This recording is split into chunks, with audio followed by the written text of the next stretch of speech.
This week's episode of Trek Geeks is brought to you by Fansets, the place for amazing pin collectibles. You know, they have close to 200 officially licensed Star Trek pins to choose from, with new pins coming out every month. See all the pins and collectibles they have to offer at fansets.com, and stay tuned for this week's special Trek Geeks discount code. Fansets. We are Star Trek. Hi, this is Nana Visitor, Major Kira Nerys from Deep Space Nine, and you are listening to the biggest little show this side of the Gamma Quadrant, the Trek Geeks podcast with Bill Smith and Dan Davidson.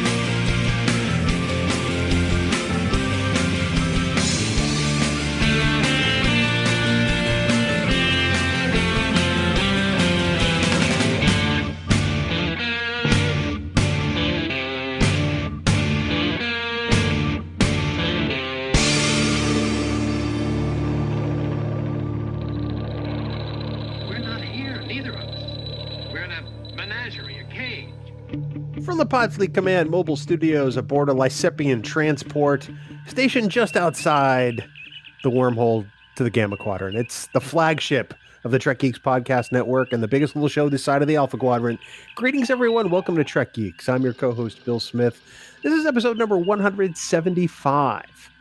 Wow. That just blows my mind every time.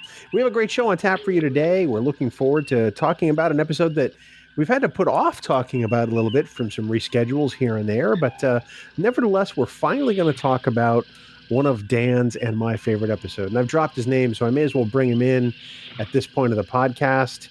He is a fountain of useless knowledge. And if you listen to the outtake this week, I think you'll get a really good indication of how useless he truly is. He's the marginal Dan Davidson. And Dan, welcome aboard, buddy. I'm glad the Lysipians here have allowed us transport this close to the wormhole. Well, it's always a pleasure to be here, buddy. Was that a fountain of youthness? Was that what I heard? No, useless. Oh, well, okay. Knowledge. That makes much more sense. Well, yeah, thanks, pal. It's great to be here. Love those Lysipians. And I love being here with you. As Do you? I do. Do you? Obviously, you don't feel the same because I'm useless, but that's okay. I'm here for the people. So I'm just going to ignore it. By the people, do you mean the people who actually listen? Are you really here for them? Absolutely. So, yeah, yeah. As you mentioned, buddy, we are going to talk about one of the episodes from our favorite series, of course, being Deep Space Nine. You alluded to that with Lysipians and the wormhole, of course.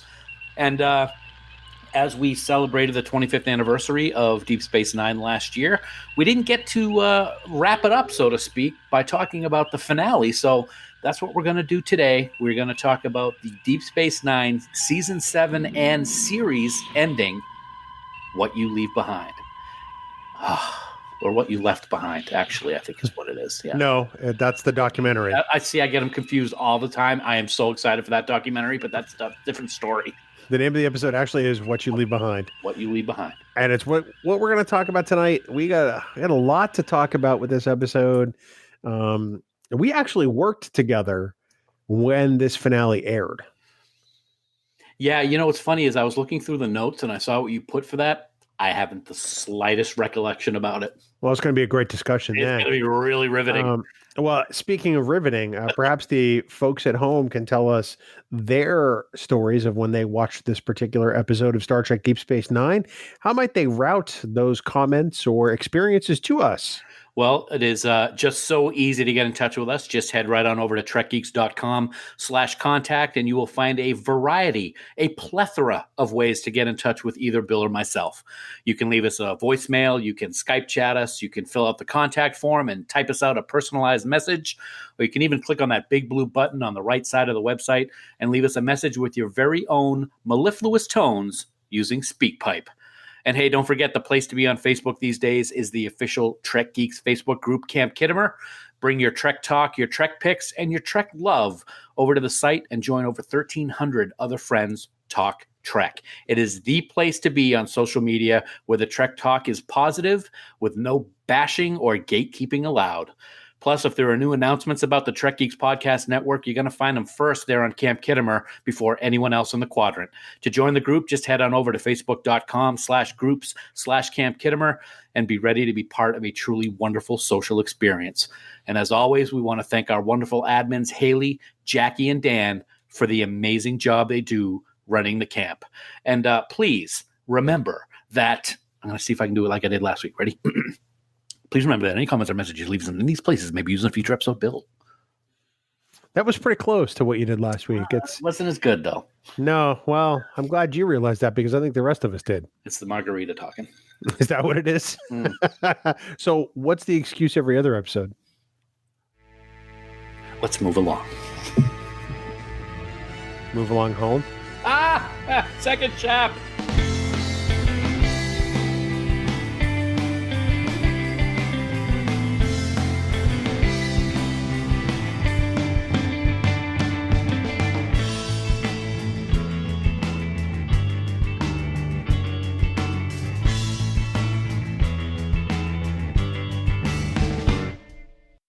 Dan, it's time for the news from TrekNews.net. Dun, dun, dun, dun. Spanning the Alpha Quadrant. Dun, dun, dun, dun, dun, dun, dun. For Alta News on Alta Star Trek Show. Dun, dun, dun, dun. It's TrekNews.net. Dun, dun, dun, dun, dun, dun, dun.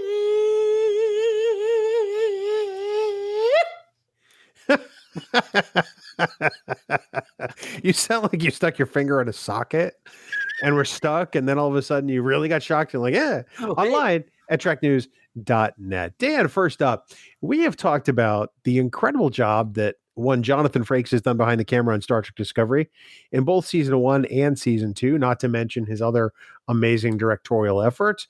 And it looks like we're going to look forward to more of his directorial genius in the very near future. Yeah, absolutely. Good old number one has certainly cemented himself as one of the best and actually most sought after directors in Hollywood. As you mentioned, Bill, he's already directed 3 episodes of Star Trek Discovery.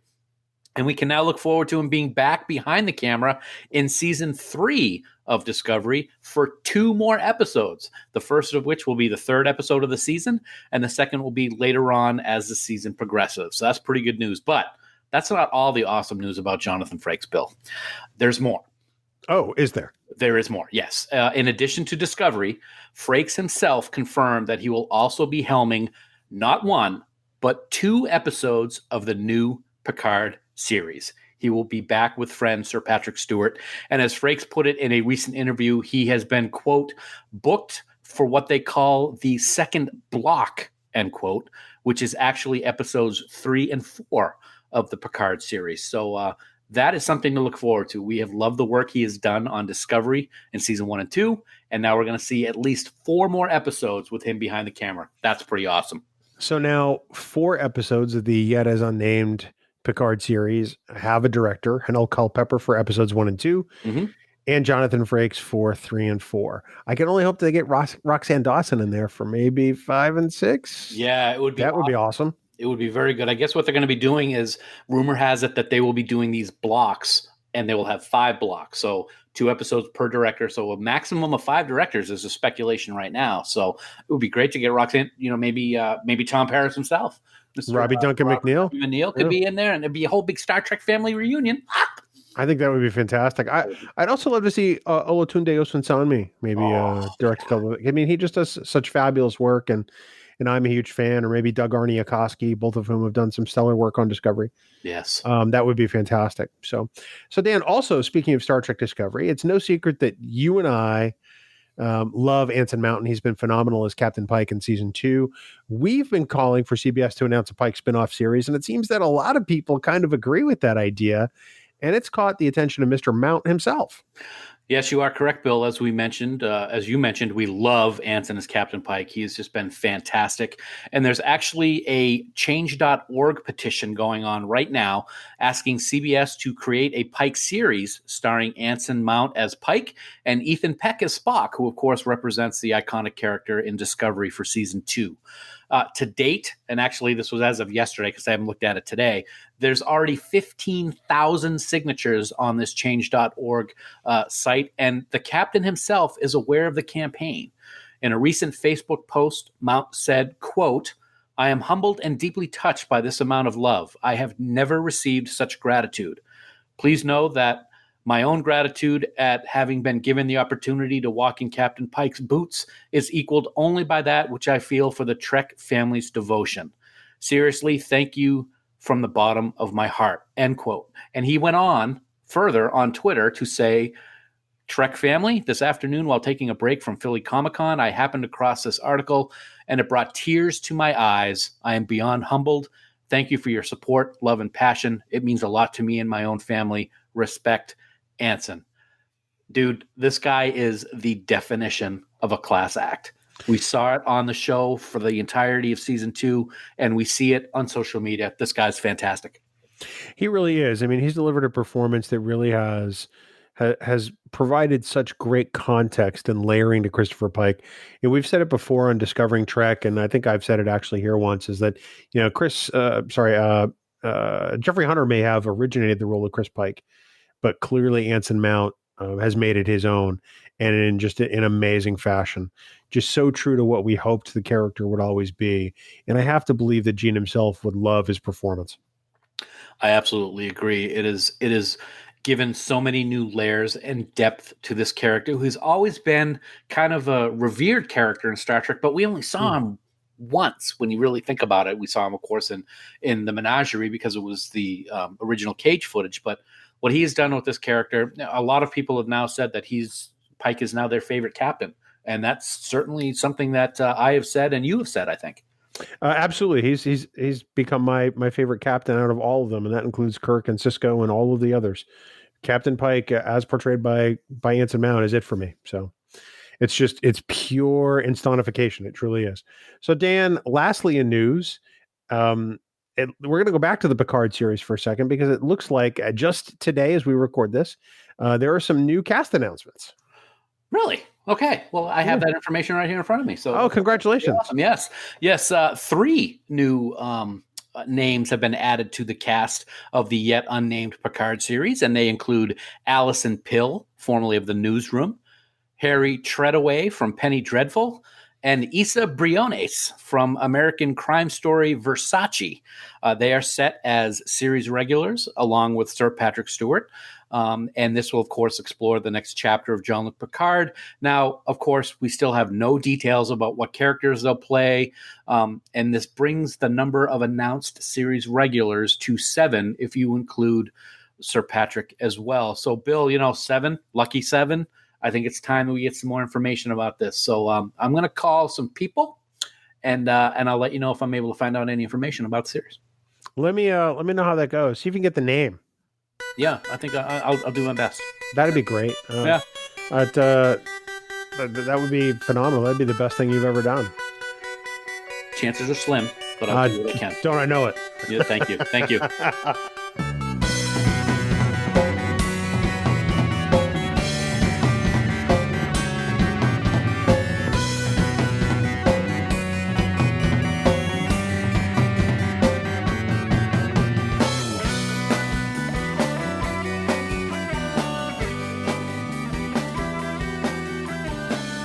Well, Dan, here we are taking time during the show to talk about our very dear friends at Fansets, and I'm not going to lie. I got to confess something. I placed an order just last night for some new pins. You bad boy. I can't help myself. I have a new binder to display all my pins. So I went to the store and I got a couple of 2-inch binders, and I got some of those sheets that coin collectors use to put coins in. They've got flaps on them. It's sort of a plasticky material, and it holds all the pins in there really nicely. And I've got one binder for ship pins, and I got one binder for character pins. And then I discovered I had room, so I had to order more. That's awesome. Well, it comes down to, I mean, these pins are just of amazing quality and the prices are fantastic. And you better believe that it comes with the best customer service in the business. And, we've said for a long time, we've been Fansets customers much longer than they've been sponsors of Trek Geeks. And I'm proud and happy to consume their product because I love it. I got to admit something too. Okay. I'm about to pull the trigger on an order myself. I haven't done it yet, but what pins did you get, man? Well, I went through and I looked at. I'm trying to fill the gaps in what I have and what I don't have.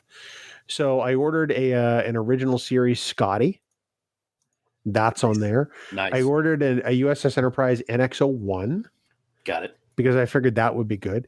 I ordered Miles O'Brien because he's now available. Yes, he is. I ordered Captain Kirk in the spacesuit from the Tholian Web. Mm-hmm. I ordered Mirror Spock. Wow. And I ordered Jadzia Dax. And lastly, I ordered the USS Voyager ship pin. So I got a whole bunch of pins coming. You got a bunch of pins. That's pretty awesome, man. Congratulations. Thank you. Those are good pins. I'm not going to lie. You know that every month you can count on new pins being released from Fansets. And Bill, I got the lowdown on the pins that are going to be available next month, May of 2019. And everyone listening, Bill does not even know what these are yet. You've teased me with this since this afternoon. You didn't even put it in the notes. So I truly have no idea what the pins being released in the month of May are. I wanted to surprise you, and I wanted to see the look of shock and happiness on your face as I read them out. So first up, on May 1st, as I am heading down to Disney that day, you will be able to purchase Space Station K7. Nice! Bang! And then on May 15th, just 2 short weeks later, back to DS9 we go. You talked about Miles O'Brien. It's Dr. Julian Bashir. Oh, that's cool. They are 2 great pins that are going to be coming out in May. So head on over to fansets.com to check them out. Put some stuff in your cart and buy some Fansets pins. And as always, as a special bonus to Trek Geeks listeners, if you want to receive 15% off your entire order at fansets.com, simply enter the word Enterprise at checkout. That's all capital letters and no spaces. I don't think we need to spell it for you because it is Enterprise. That code is going to be available until midnight on Sunday, April 21st, 2019 at midnight Eastern Daylight Time. So don't delay. Fansets. We are Star Trek, and we thank our friends at Fansets for sponsoring this week's episode. Dan, as we move on into our main topic of discussion tonight, we are going to talk about the Deep Space Nine series finale, What You Leave Behind. Like we said at the top of the show, this is one that we've been wanting to talk about for a while. Unfortunately, we had to bump it back a few times, and then we tried to do some other stuff at the start of the year because we were pretty DS9 heavy last year.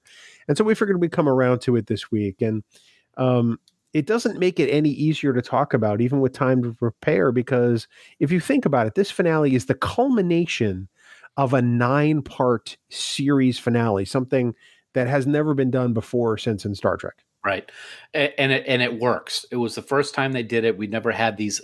Well, you look at Deep Space Nine itself and its 7 seasons is an arc to some point, but we never had episodes one after the other to have the entire wrap up of the series, culminating with What You Leave Behind. And I got to tell you, it just works. And for me, this was kind of the beginning of what we see now in so many shows, which it's not just episode to episode and it's the alien of the week or whatever. It's these arcs that last and everything comes together, and they did it in such a brilliant way. And they really were groundbreaking, I think, in how they did it. No, I agree with that. You could even take non-science fiction shows like, say, The Shield or Breaking Bad and look at the arc that they maintain from the very first episode all the way through to the end of their runs. And really, I mean, Deep Space Nine preceded them all in many ways, not just on the calendar, but certainly in advocating some of this styling as far as drama. And it's pretty amazing. I mean, it was a risk for Star Trek back in the day. I mean, they weren't sure how people would take to it. And over time, people have fallen more in love with Deep Space Nine than people thought possible. Well, you talk about how they were taking a risk. The entire series was a risk when you Yeah. look at it. I mean, we've talked forever about how they were considered the quote redheaded stepchild of the Star Trek universe, which I have a redheaded stepchild, so I always kind of took offense to that. But that's what people said. This is not your father's Star Trek and all that garbage. And it turns out to be the best written series out of all of them, and you really grew to love these characters, and the way that they were able to put these stories together with those interlocking episodes, something that happens in the second to last episode of the series might have something related to it from episode 4 of season 1. They were able to do that in such a great way that I think that's one of the things that sticks with me the most about this series and the finale is how it all comes together. Speaking of it all coming together, I mean, earlier in the show, we talked about how we used to work together at the employer where we met, actually, when Deep Space Nine was on. Mm-hmm. And when the finale occurred in 1999, I want to say, does that sound about right? Yeah, I believe it does sound about right. We had to come into work the Monday after that. Yeah. And I remember our discussion, but it sounds like you don't. No, unfortunately, I got to say, I'm getting a little up there in age, and having to do with you on a daily basis, some of the memory cells just die off. So unfortunately, I don't remember it, but I can say you are correct. It actually aired June 2nd, 1999. So congratulations on getting the year right, because I don't remember the conversation whatsoever. We came in that following Monday, and we both knew that we were going to watch it that weekend. And we both looked like that we had just come from a funeral. Neither of us was really pleased because, of course, it was our favorite Trek. Yeah. And it was over. And there was that feeling of, because, I mean, there's this entire anticipation, for X number of seasons, 6 point whatever, 6 3/4 seasons. And then you get to the finale and it's over, and you have this sort of, I guess it is in a sense a kind of mourning that it was over, even though we absolutely loved the episode. It was like, oh man, it's gone. It's ripping your heart out of your chest. It did. It really did. Now, I remember, it's funny, I don't remember our conversation, but I do remember years earlier when Star Trek The Next Generation ended and that finale, and it was very sad the way it was very nostalgic how they wrapped that up with the camera spinning above the poker table and the Enterprise heading off into a nebula. Don't even, whatever. A nebula. It's a Denobulan. Help me, Spock. Exactly. And it was very touching. You know what? That's not even a grain of sand on the beach of life compared to how I felt when that final scene of Deep Space Nine took place. I mean, just oh God. We used to talk Deep Space Nine all the time. And we rarely ever really talked Voyager. You would talk about it more than I would, but I was sort of, even at that point with Voyager, I was kind of met over it. Right. I wanted more from it than I got. I had hoped for different things, but Deep Space Nine was our bread and butter back in the day. And they were just, I can think of countless times we go for coffee and talk about Deep Space Nine. It was, and when it was over, it really was, it was like somebody let the air out of a balloon. It was terrible. Up until that point, there was a lot that occurred in the previous seasons, even in the 9-part finale. There's a lot that happens to get the characters to the beginning of that 2-hour finale. And there's so much at stake when you enter that episode. Oh, absolutely. I mean, just a couple of the things that come to mind right off the top of my head, which have huge ramifications. One of the ones that a lot of fans were not happy about was the death of Jadzia and bringing in a new character to play Dax. And I got to tell you, man, at first, I was not a fan of Nicole, not so much because I didn't think she did a good job. I was just pissed that Jadzia was gone. So you have to get over that initial shock of what happened at the end of season 6, and they're bringing in this new character, and I'm like, what? She's shorter than Jadzia. She's not as confident. I'm not going to like this person at all. And that's one of the things that really sticks out in my mind about that coming into the final season and then the final episode, of course. But of course, the one that's I think everybody always remembers Deep Space Nine is the Dominion and the war. Yeah. We've never seen anything like that in Star Trek before. We've heard about battles, we've heard about the war with the Cardassians, and we heard about this, fracas and that little thing. But we had a 4-year long, in our terms of television, war with a very dangerous foe. We had never seen anything like that in Star Trek, and it really was something that worked perfectly. As I said it before on the podcast, as weird as it may sound, I love the Dominion because it was something that we had not seen before. Well, at the end of Next Gen, by comparison, you kind of knew that the crew was going to go on and do different things. There had already been talk of a Next Gen movie, that was already in pre-production well before the series finale ever happened. And coming into the TNG finale, it was like, oh, okay, this is the last episode of Next Gen. They're going to be in a movie later this year in theaters. Got it. Yeah. But with Deep Space Nine, there was none of that. There was not going to be a Deep Space Nine movie. There was no plan for anything after this. So coming into it, you truly had no idea what the end of the episode was going to bring for the crew. And given the fact that Jadzia had been killed off, right, there was that feeling of, well, is someone next? This exactly. is war. Who's going to be left standing at the end of the episode? And it made for some really uncomfortable television watching because you're waiting for the next thing to happen. And in that sense, it truly was unexpected. It truly was exciting to watch, even if it was scary from that regard. Oh, that's perfect. What you just said is perfect. Jadzia was killed, and it's not something that happens in serialized television back then. You don't have these major characters killed off. We didn't have Game of Thrones and Walking Dead and all of the shows that we have now where anybody could be killed off at any moment for no reason at all.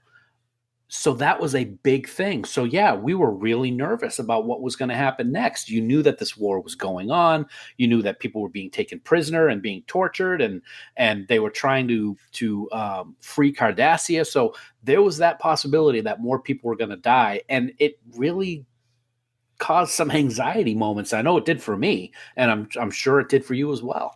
Oh, without a doubt. I think in my mind, the only character that was safe marginally was Worf, because Next Gen was going to do movies. Exactly. I figured there was no way they were going to mess with that, but everybody else was fair game. And I was really concerned that, Sisko was going to die. I was convinced that Cassidy was going to die simply because Sisko was the captain. Mm-hmm. What better thing to do than to put Sisko through more pain? Right. Because it seems like, the last 4 seasons was just a never ending arc of that. I figure Sisko suffered almost as much as O'Brien did in the last 4 seasons of Deep Space Nine, at least emotionally. Right. But I was convinced that there was just going to be on Discovering Trek, we call it the Red Shirt Roll Call, all the characters that get killed off in a given week. And if we had done the Red Shirt Roll Call then, I thought there was just going to be a massive list of names that were series regulars. And I'll tell you what, for the longest time towards the end of season 7, I was literally scared that Odo was going to be killed off. Yeah. Because he had the disease that Section 31 infected him with, and he just did not look good in several of those episodes.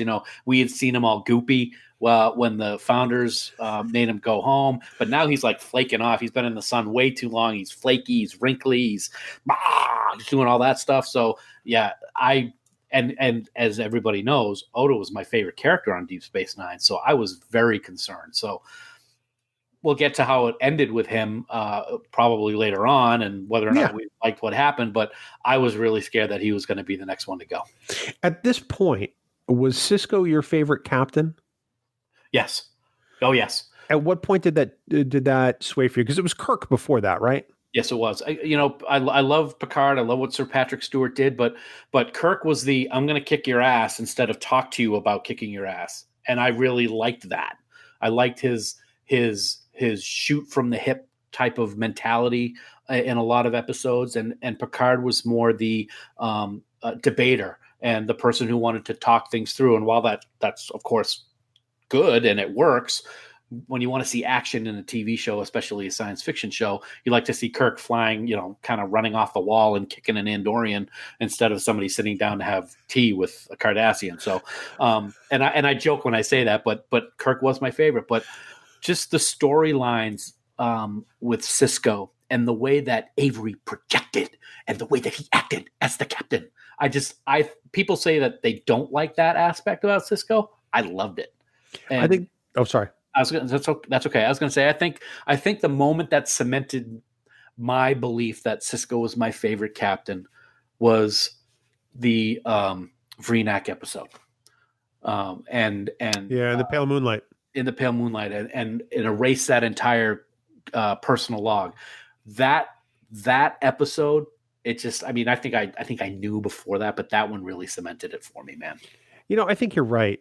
I don't think I realized at that time that Sisko had become my favorite captain. I think it took me some introspection afterwards, because like you said, Kirk was it. I mean, he's what we grew up on, and I think he took that Andorian out with his ass more so than he did with his feet. But that's just me. Or like Captain Crazy Eyes Van Gelder in the Omega Glory, where he's hanging from the baskets. Yes. Yet I digress.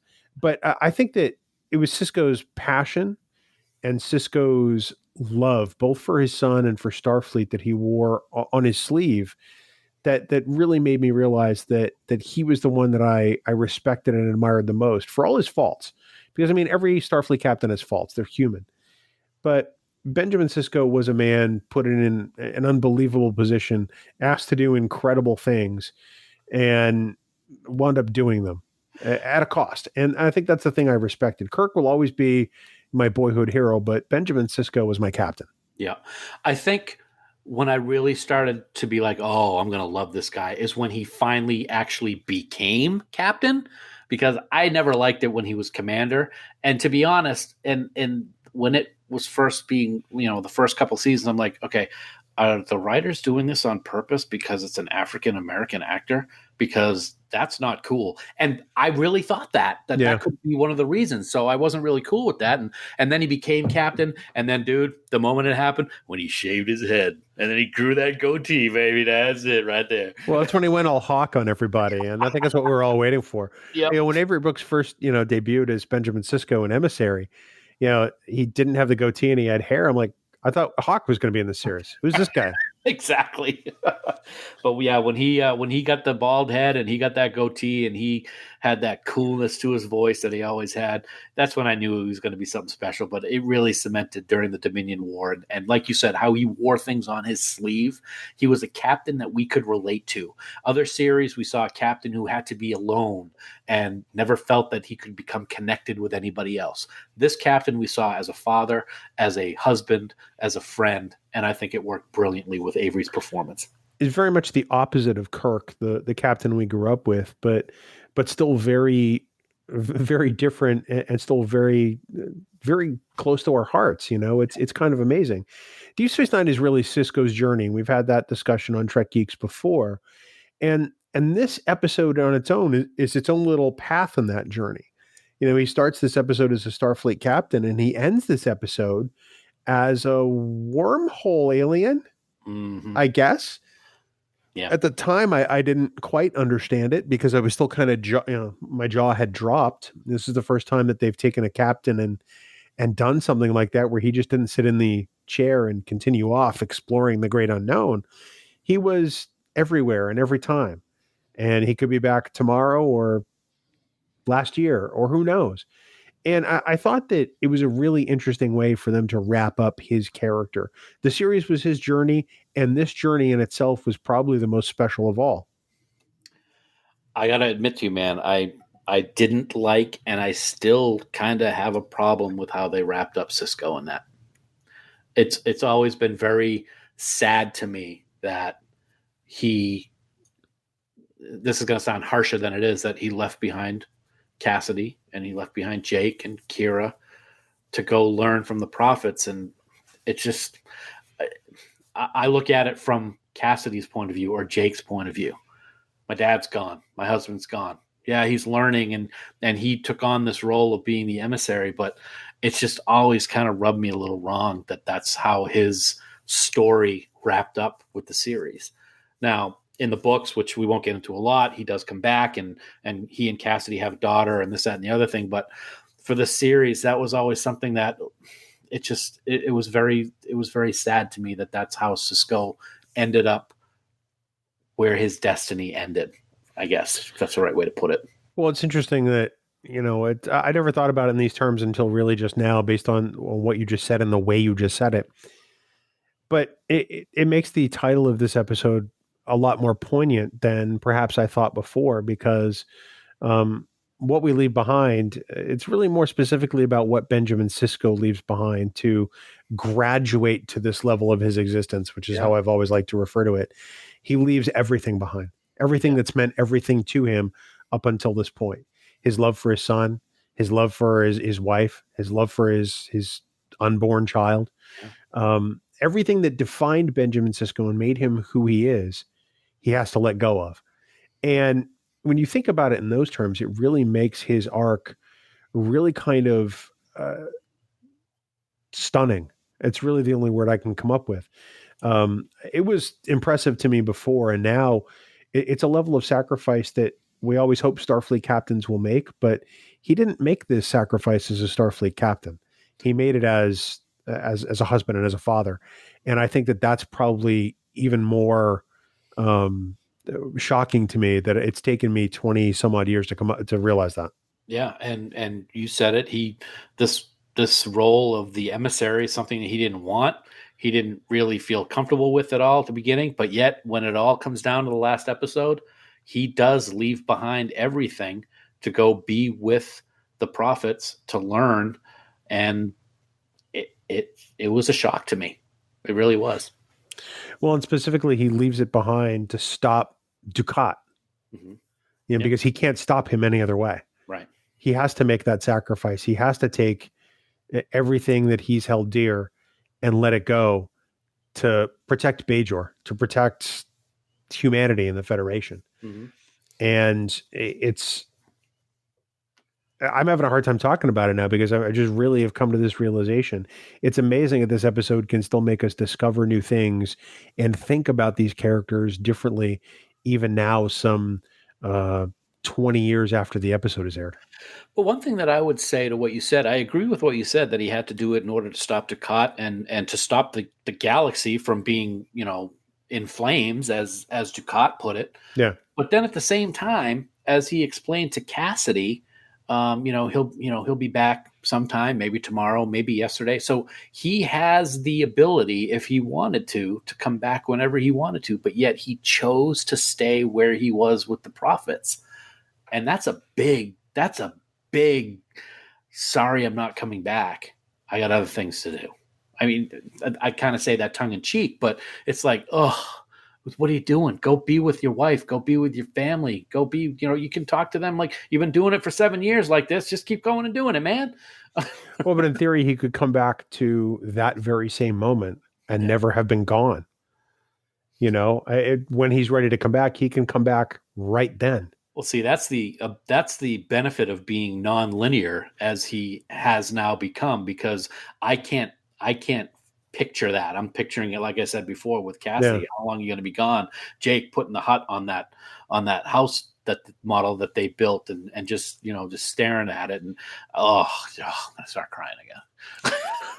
It's gonna be an ugly cry too, because I do the same thing. It's just it astounds me that we have this connection to this episode, and I don't. I'm going to go out on a limb. I don't feel that way about the other Trek finales. No, All Good Things is a fantastic 2-hour block of television. Don't get me wrong; it is so wonderfully written and produced.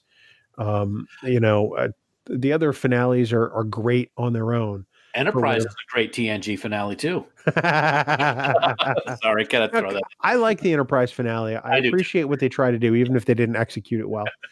The Voyager finale is actually pretty good, even though I don't like that we don't find out what happened afterward.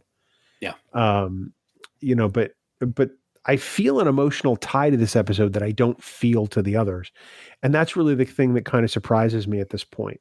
Even 20 years later, I still get emotional talking about this episode, because Sisko and that show meant so much to me at that particular time in my life, and still does. And obviously, I mean, it's no secret that it means that much to you as well.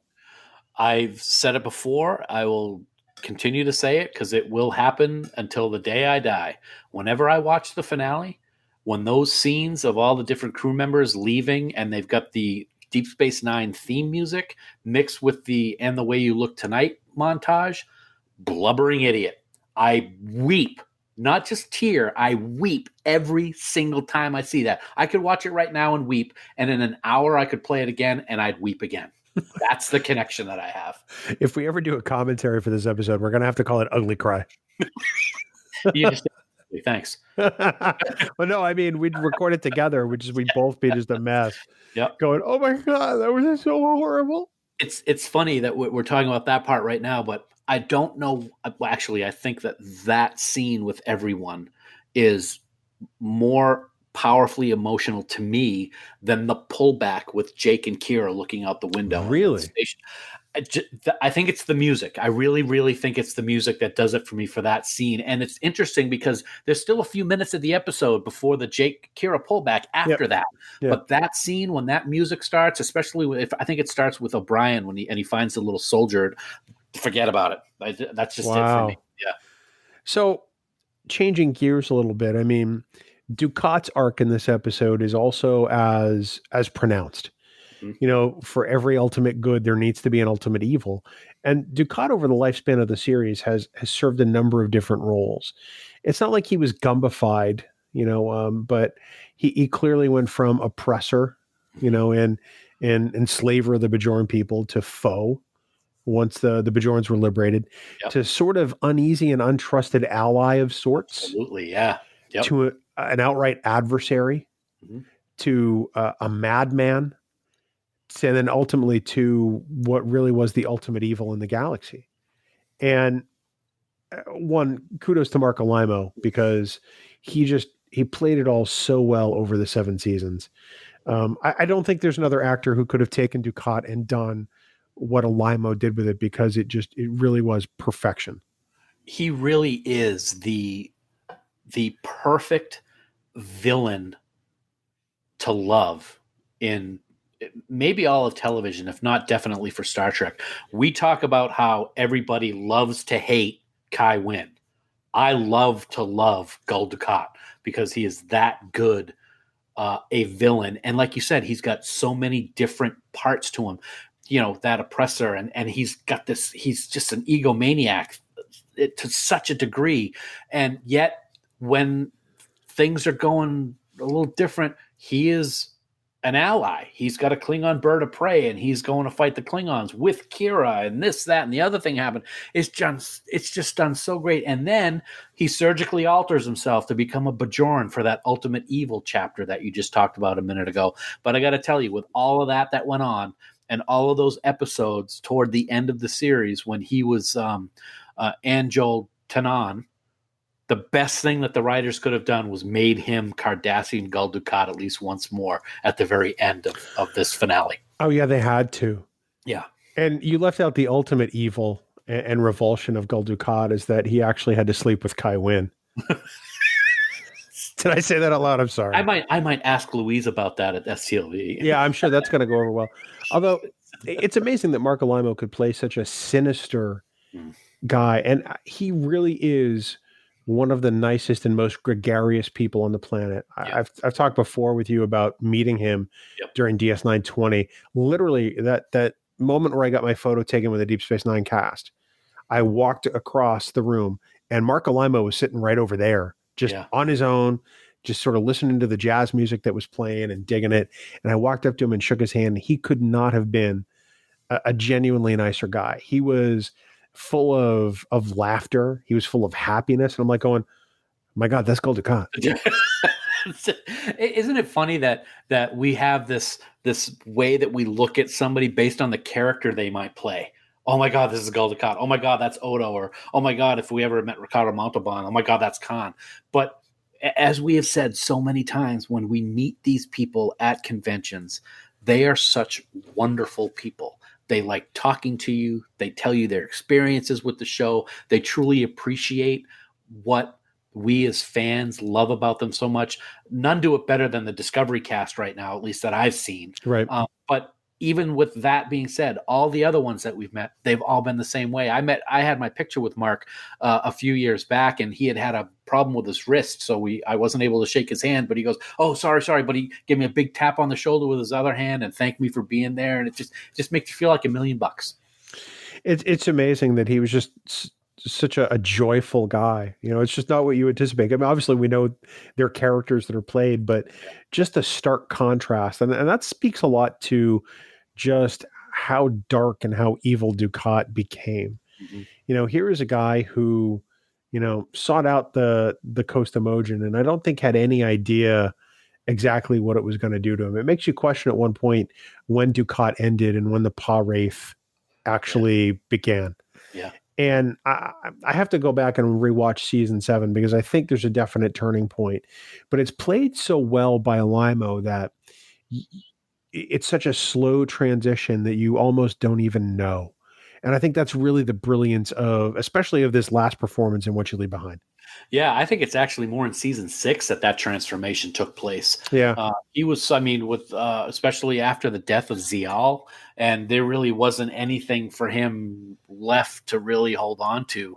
I think that's just when he went, he dove right off the cliff and started hanging with the Pa Wraith worshippers, and I think that is when it all started. But you don't think that somebody who's as evil as that guy has been for 4, 5, or 6 seasons can get exponentially worse, but he does it with some pretty smooth moves. Yeah. So this episode, we've talked about how the other finales left you with a sense of hope and the sense of continued exploration. But this one really leaves everybody in a pretty different space. What You Leave Behind, they all leave something behind as part of Deep Space Nine. Right. They all go on to other things. They all have had their lives changed and decide to take a different turn, which I find fascinating. And I kind of like that the crew is left in that kind of place and everything is not just so second star to the right and straight on till morning, because I think it seems more human, if that makes sense. Oh, it makes perfect sense. I think it's one of the most positive things about Deep Space Nine, if that makes sense, because it's really kind of backwards. But it's oh yeah, all unicorns and butterflies. It's not, and it ends that it's not. Also, we don't know what's going to happen with these people. I mean, you've got Worf is going to be ambassador to Kronos with Chancellor Martok, and Kira's now in command of DS9, and eventually, even though this is books, Dax becomes captain of a starship that goes off to a different quadrant, but all of these unknown things happen. Odo goes back to the Dominion, or back to the Founders, which I alluded to a little while ago. I mean, some of these things that you're just like, wow, this is not what you would expect in the finale of a show that is as popular and loved as much as this was, based on what we knew from previous series called Star Trek. So were you happy with where everybody wound up?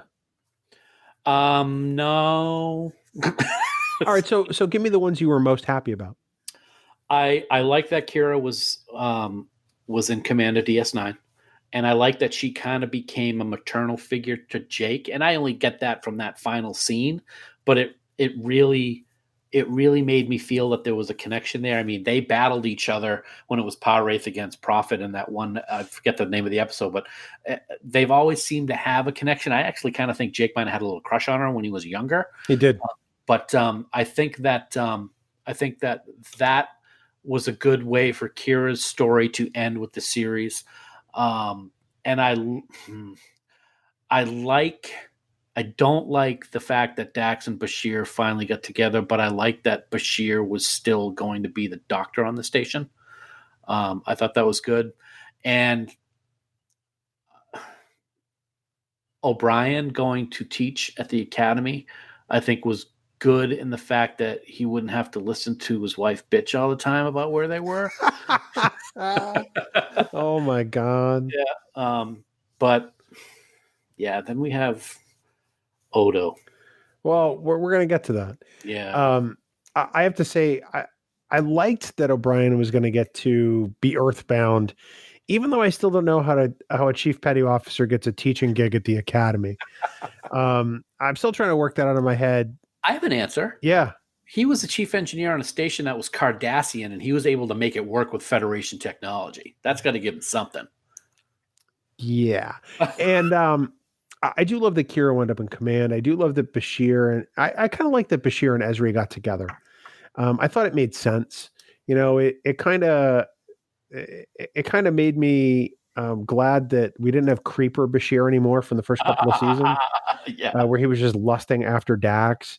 I thought it showed Julian's evolution, and I thought it showed him in a good place. And I think that's the thing I was happiest about. Okay. I actually, so we're going to go into the ones that we didn't necessarily like as much.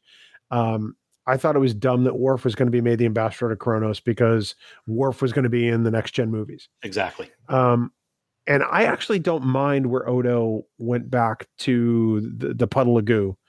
But apparently I'm guessing you weren't really thrilled with that.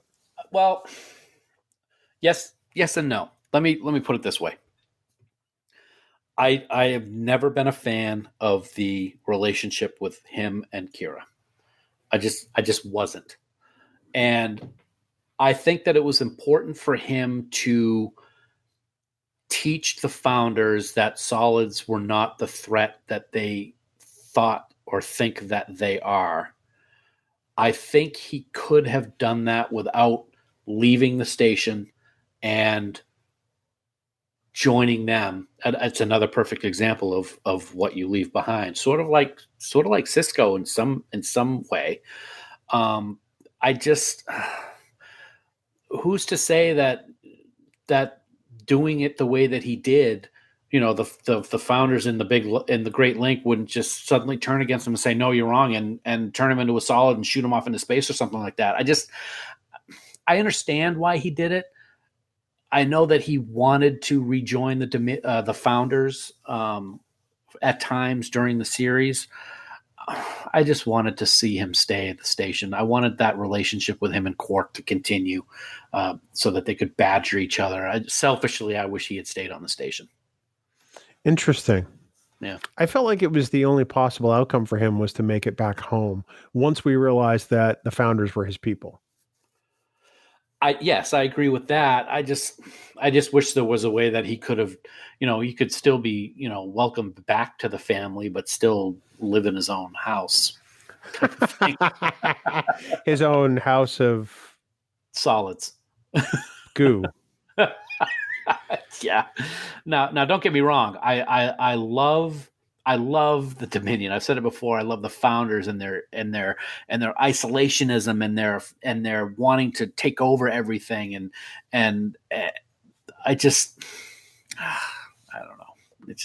It's tough to see him, it's tough to see him, waving to Kira and then just bloop. Wow. I'm glad you didn't use your words for that one. Cause that was a moment of comic gold. It's interesting because I feel kind of two different minds on the whole Odo thing. Yes, I would have liked to have seen the Odo Quark thing continue on, but I felt like that had to end at some point. Almost like the Looney Tunes cartoon with Ralph and Sam. Yeah. The dog and the coyote and Night Ralph, Night Sam. I figured like they had to clock out at the end of the day, and eventually they both had to go their separate ways. And I kind of feel like that's what happened for me. I actually kind of liked the relationship between Odo and Kira because I loved the growth that both characters experienced as a result. I can see that, and I can agree with it to a point. But we've talked before how when they try to bring romance into some of these series, it doesn't work as well as they think it's going to work. I mean, we saw that on TNG a little bit. We definitely saw it on DS9. Voyager. I actually liked the uncomfortable sexual tension between Odo and Kira when they were not a couple. I thought that was fun to watch. Then when they became the couple, it just seemed to lose a little bit. And if I remember correctly, did Nana say that it was something that they didn't want to see happen either? I don't remember if we talked about that. I think we did. I think at the time they really weren't in favor of it, but Yeah. It happened anyway because that's what the writers wanted to do. Right. Exactly. So if you had to think of one or two all-time favorite moments in this episode, what would you cite? I think I've already. My favorite one is the montage with the music. That is my favorite moment of that episode. I really love the stuff going on Cardassia Prime with Weyoun and when Garrett gets there and kills him. I like how they treat the new leader of the Cardassian Union, Gull something or other. I forget his name. I can't remember what it is, but I think it was a Stump the Geek question, not something. Gull Broca? Something like that. Yeah, I'm gonna break your neck. But they end up doing that. There's so many moments in the finale to love. I love the fire cave scenes. Great special effects, great tension. Yeah. Kai kind of turns the tables and wants to help Sisko at the very end, but she doesn't get very far. So there's a lot to love in this episode. A lot of favorite moments. Probably too many to name. And it was Leggett Broca. I just looked it up. Leggett. Yes. Yeah. I do love the Battle of Cardassia reaching the planet. This season has a lot of battle. Last two seasons have a lot of battles, but I think the Battle of Cardassia is a great way for that whole story to sort of culminate the liberation of Cardassia and then seeing Cardassia in ruins. Yeah. It's just, it's brutal. And then I have to say the realization in the holosuite that Sisko's not done. You have the surrender ceremony and you've got all that, and Worf gets his ambassadorship and the crew's there, and it's like, wait a second. No, I got to go. Yep. And at that point that something very bad is going to happen. And even just saying that now, I get some goosebumps going on. Yeah. But it's like, oh, this is not good. I'll tell you what, you just mentioned it. That's one of my other favorite scenes is the surrender ceremony. It's very old fashioned. Yeah. It's 24th century, and yet they're sitting around a table signing a piece of paper to end the war. And I really thought that was cool. And Admiral even quotes MacArthur, I think, about after the end of another war. I really thought that was cool to kind of bring that in, that even in the 24th century, they do a silly ceremony like that. I love that the female changeling is left-handed. And she just kind of throws the pen when she's done. I thought that was beautiful. That's so great. It is. It's just fantastic. Take your piece of paper and stick it somewhere. Whoa. Hey. That's what he was thinking. This is a family show, mister. And it's interesting because as we talk about this episode, What You Leave Behind, Star Trek Deep Space Nine finished shooting on April 20th, 1999. So 20 years ago this week. Wow. And here we are. The final scene to be shot was between Armin Shimmerman and James Darren, the scene where Quark and Vic play Go Fish. Which is one of the first scenes of the episode. It really is. So I thought it was interesting that this week, 20 years ago, was when they wrapped shooting and said goodbye and good night to everybody. And it still kind of it gets me, man. It totally gets me. Speaking of Quark, isn't it funny that he's really the only character that doesn't have anything change? He's still barkeep. There's nothing super crazy going on that makes a change. He doesn't give up anything except maybe his friendship with Odo because Odo left, but that's Odo's fault, so not Quark's fault. I find that kind of interesting. Well, it's like Quark says, the last spoken line of the series is the more things change, the more they stay the same. And that's true for Quark. It's true of Deep Space Nine. Right. Everything changes, but yet everything is still the same. And I think that's ultimately the takeaway. Absolutely. That takes us to our central questions for this particular episode of Star Trek, Dan. Is this the best finale of all the Treks? Well, I think my answer is going to be biased. Well, because but take a favorite step series. back. But if I step back, like I was gonna just say, Shut up.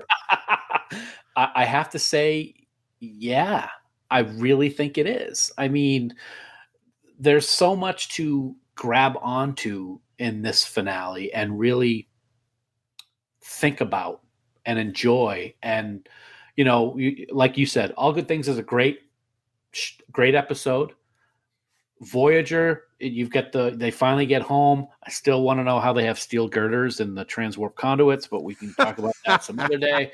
And Enterprise ended too soon, so it wasn't really a finale that we wanted, and the original series didn't have a finale for all intents and purposes. So, yeah, I really do think it is the best one. It's a great story. It's got great action. It's got great drama. It's got great emotion, and I mean, we don't have any finales coming down the pipe that we know about, but yeah, I think it is. I think that I think the reason why we love Deep Space Nine is because it is a great story told well. Whether it's the most Star Trek or the least Star Trek is debatable, and certainly plenty of people have feelings on that. But the story that it tells, especially of Benjamin Sisko, is one that is just it's amazing. It truly is a wonderful journey, good and bad. And I think that that's really what makes this finale for me the best of all of them. Even if I take a step back and look at it critically, TOS didn't really have a finale. You can't really call Turnabout Intruder a finale. You can call The Undiscovered Country a finale, but that's another discussion for another time. All Good Things, man, it's right up there. It's a fantastic, 2-hour episode. Endgame is good. These Are the Voyages is not bad. But I think that what You Leave Behind truly does stand head and shoulders above them all, in every way. I don't see how it can't at this point, unless something comes along, unless Discovery really kills us and levels us, years down the road, or whatever Star Trek series come after that. I think that Deep Space Nine is going to be the one that people look to as the best finale for some time. Well, look at what's going on right now. I mean, we have this What You Leave Behind, and now we have this highly anticipated documentary about the series, which takes the title from the title of the finale. Yeah. And I think that really shows the love that Deep Space Nine has gotten over the past 20 years. It's a shame that at the beginning it didn't get the love, but at the same time, maybe I'm glad that it didn't get the love, because that love now, whenever we talk to anybody, what's your favorite series? Deep Space Nine. Yeah. It's like 8 out of 10 times we hear that. And then it's usually the other one is TNG. But it just works on so many levels. But even with that all being said, the best line of any of the series definitely has to be Interment will take place on Benicia.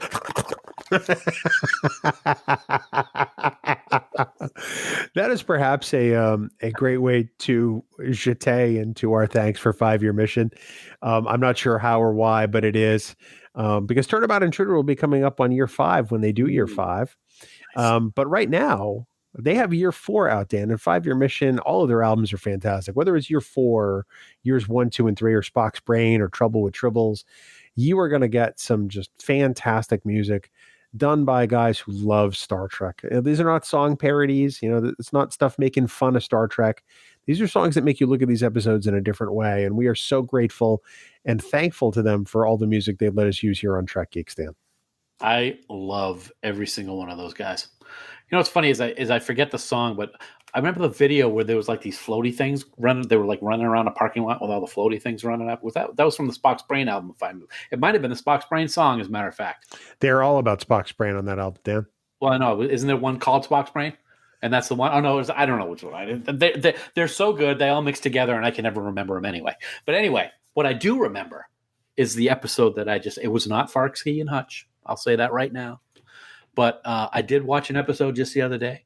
The Enterprise D arrived at planet Minos, where a computer program was running a demonstration of the latest drumming technology, which is very cool. The program was self-aware, and each drum that appeared was more dangerous than the next. Bill's making a face at me. So, as usual, Picard saved the day and learned how the program destroyed the planet inhabitants, as well as the USS Drake, which is where they were going to Minos to find them in the first place. It was a sad moment, but the price people are willing to pay for good music, Bill, you can find it all in that episode. It's the Farcsignal of Freedom, and it's one that I recommend.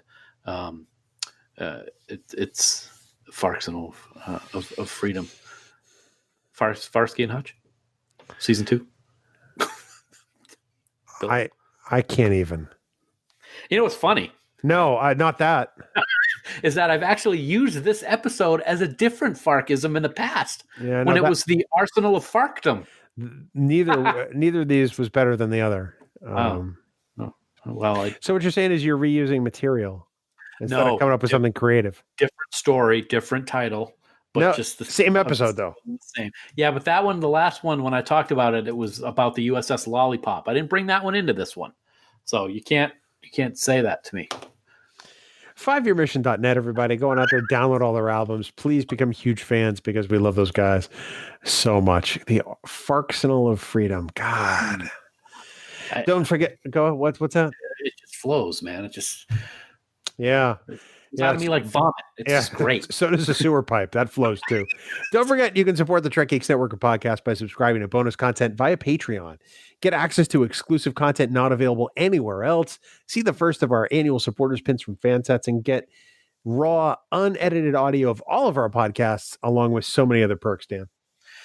A lot of perks. We also would like to take a moment to thank our associate producers of Trek Geeks. We are very thankful for their support, and they include Adam Sanders, Brandon Everidge, Heather Sohn, John Krikorian, Peter Craig, Rick Tatro, Trey Womack, Shane Murray, Sean Lynn, Tim Robertson, Tim Serdar, Vikram Bhatt, Greg Rozier, and hey, some funny little guy named Andy Fark.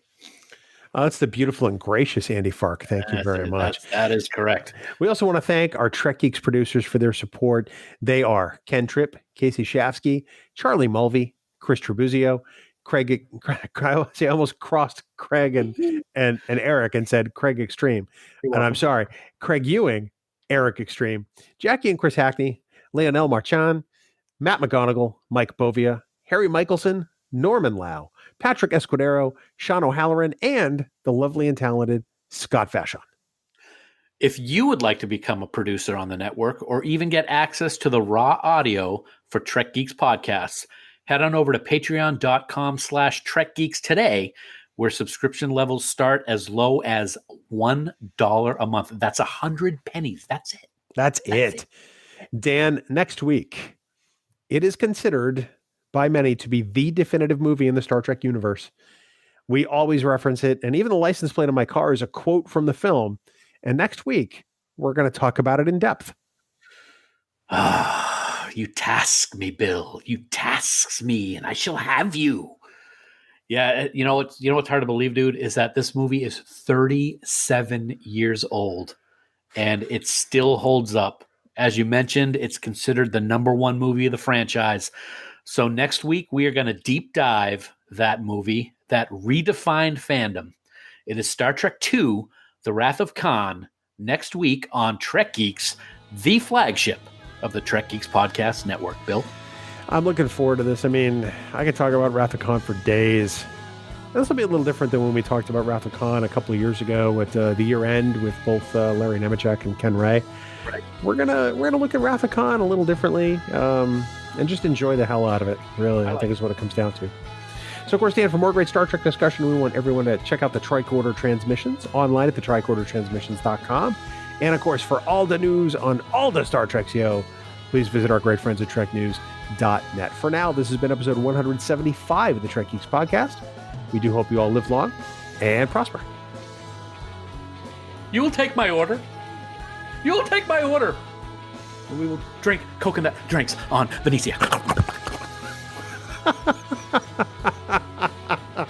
I don't know why I'm laughing at that, because that was so dumb. It's awful, but I love it. You laughed. I win.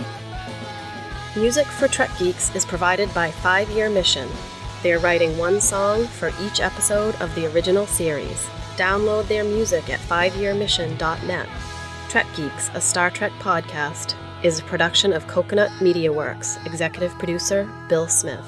For even more Star Trek discussion, check out Discovering Trek, a Star Trek Discovery companion, available on Apple Podcasts, Spotify, and discoveringtrek.com.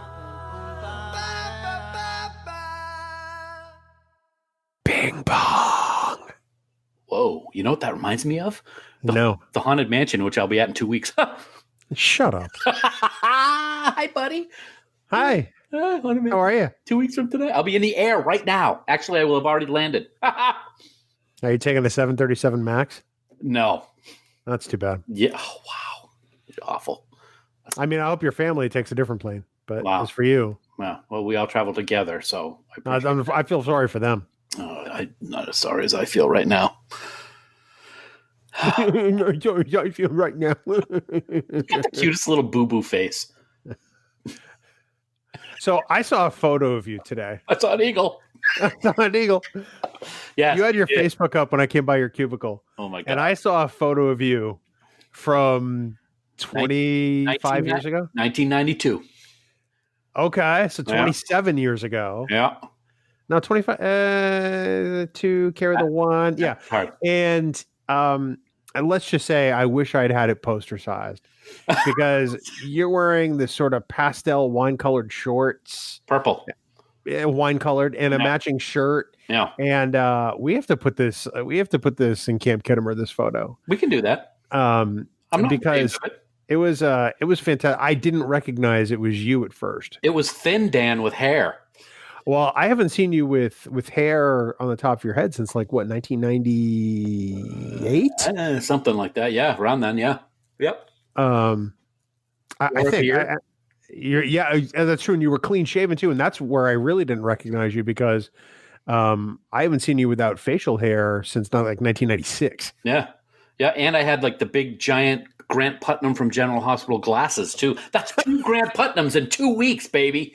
Woo.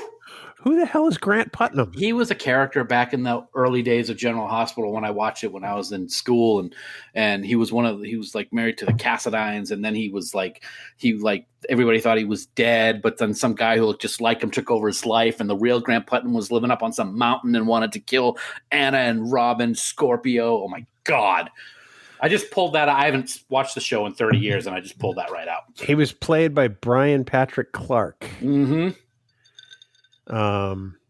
Yeah, and his last appearance was 1988. He was sent back to the sanitarium, meaning yes, he was there at the sanitarium. Yes, and he escaped. He had 2 big, huge, big attack dogs at the cabin that he was on some mountain full of snows. Wow. Anyway, yeah. And here I thought the only tie to General Hospital on Trek Geeks would be Anthony Montgomery. Well, I'll tell you what, you never know what you're going to get with me, man. I'm like a big box of chocolates. Well, at least I look like one now because I'm not that thin picture from 27 years ago. So what you're saying is your name is Russell Stover? Sure. Or Stouffer's chicken, whatever you want, man. I'm good. Good for me. Stouffer's chicken. That's right. I feel like chicken tonight.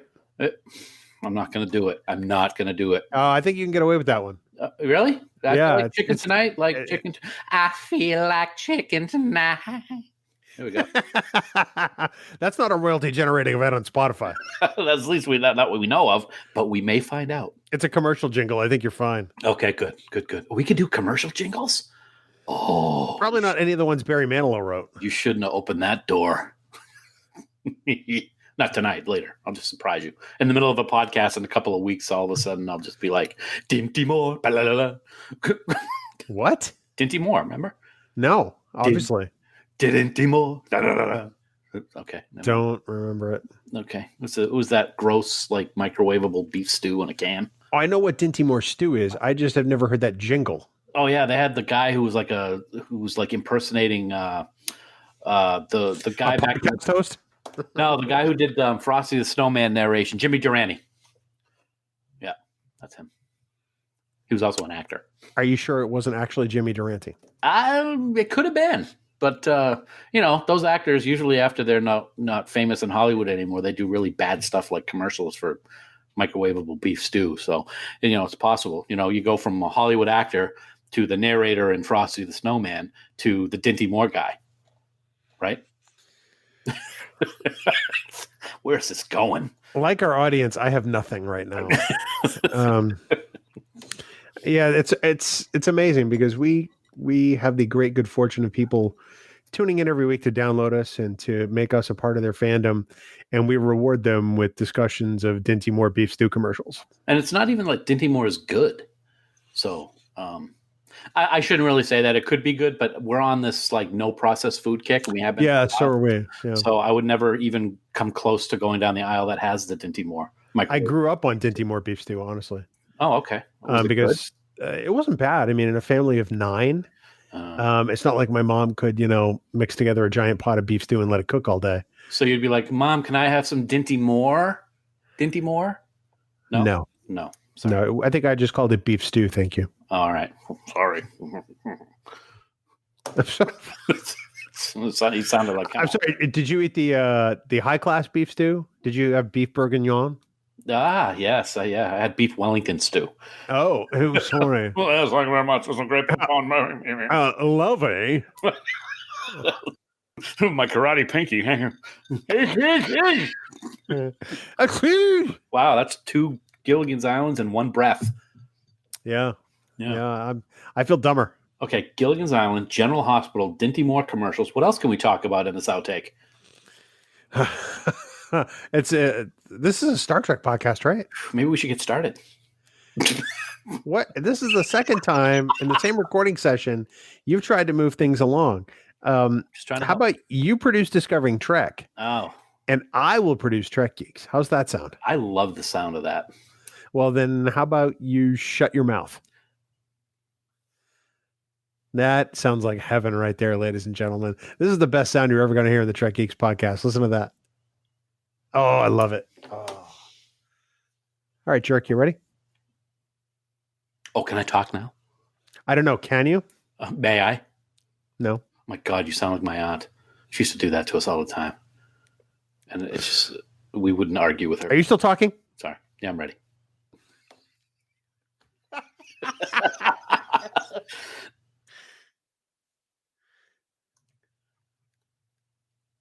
Oh, I'm on the wrong page. Here we go. I saw an eagle.